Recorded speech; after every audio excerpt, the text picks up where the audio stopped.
गाजीपुर गांव में एक औरत रहती थी जिसका नाम था टुनटुन मौसी।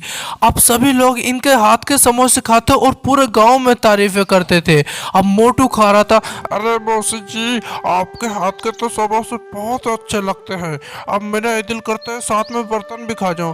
अरे बेटा मोटू, टेंशन क्यों ले रहे हो? मैं हूं ना जिंदा। समोसे खाते रहो, अगर पैसे नहीं हो तो भी खाते रहो। जब पैसे हो जब दे देना। अब टुनटुन मौसी का व्यवहार बढ़ने पे था। ऐसे ही लोग इनकी आदत के ऊपर भी इनकी चर्चा करते थे। अरे कविता बहन, मुझे एक बात समझ में नहीं आती, ये टुनटुन मौसी आदत की भी इतनी अच्छी, समोसे कैसे बना लेती इतनी अच्छी। अब ऐसे ही व्यवहार बढ़ने लगता है, लोग पे लोग आने लगते हैं, दुकानों पर भीड़ लगने लगती है, पूरे रोड गिर जाते हैं। एक दिन अचानक अपने घर जा रही थी और गाड़ी कुचल कर चली जाती है और तभी टुनटुन मौसी की आत्मा जाग जाती है और उस इंसाफ की तलाश में निकल जाती है। टुनटुन मौसी के जाने के बाद मोटू बहुत रोता फिर रहा था। यार इतने अच्छे समोसे बनाती थी, कहाँ चली गई, बहुत परेशान हूँ।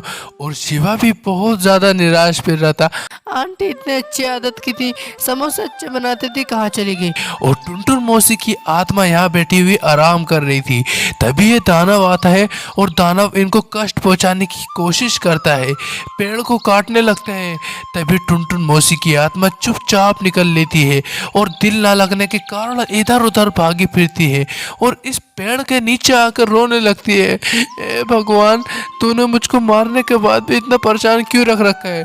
अगर तूने उस दानव को मरवा दिया ना तो मैं बहुत खुश हो जाऊंगी, कभी इस दुनिया में आऊंगी ही नहीं।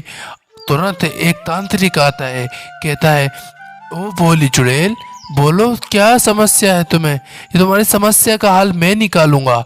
तुरंत चुड़ैल खड़े होकर कहती है, बाबा, मैं जो है ना, मैं समोसे बेचकर घर जा रही थी, तभी एक कार वाला आता है, मुझको मार के चला जाता है। तभी एक दानव आता है और दानव कहता है, ए बुड्ढे, इस चुड़ैल को मैं खाऊंगा। ये कहने से पहले तांत्रिक कहता है, तू पहले यहाँ से बच के तो चला जा। दानव एकदम से जादू मारता है और दानव को खत्म कर देता है। अब ये जो भोली चुड़ैल है ना, समोसे वाली टुनटुन मौसी, अब ये बहुत खुश हो जाती है, कहती है बाबा शुक्रिया, और चली जाती है। दोस्तों, ऐसी कहानी के लिए हॉरर टीवी चैनल को सब्सक्राइब करें।